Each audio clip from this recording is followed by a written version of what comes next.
Hello, I'm Rida Fakhri in Washington, and these are the main stories brought to you by Al Jazeera. A United Nations report has concluded Israel intentionally targeted UN buildings during the war on Gaza. It also accuses the Israeli government of failing to protect United Nations personnel and civilians who were inside those facilities. The UN has recommended a further investigation into possible war crimes. Meanwhile, Israel says the report was unbalanced. Residents of Pakistan's Swat Valley have been ordered to leave their homes as the situation there continues to deteriorate.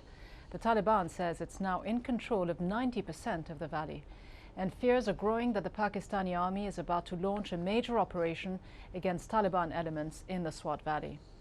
Authorities in Turkey have detained 11 suspects after 44 people were killed at a wedding in the country's southeast.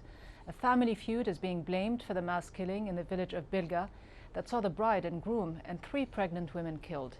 The victims have been buried side by side.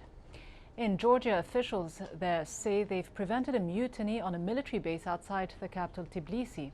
The Interior Ministry says the soldiers were trying to disrupt upcoming NATO military exercises on Wednesday. Some Georgian officials have accused Russia of orchestrating the plot, a charge Russia denies. A Zimbabwean judge has ordered a prominent human rights activist facing terrorism charges back to jail. It's a move the opposition party says threatens the future of the power-sharing government. Justina Mukoko and 17 other suspects were to stand trial next month over claims they'd plotted to overthrow President Robert Mugabe's government. The defendants say they were forced into making false confessions. A UN War Crimes Tribunal has tripled the sentence of a former Yugoslav army officer jailed for his role in the 1991 massacre in Vukovar in Croatia.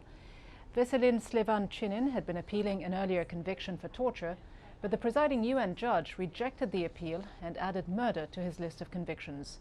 Slevancinin will now be serving 17 years in prison. And those are the top stories here on Al Jazeera. Don't forget, you can keep up to date with all the news on our website. The address is aljazeera.net/English. That's aljazeera.net/English.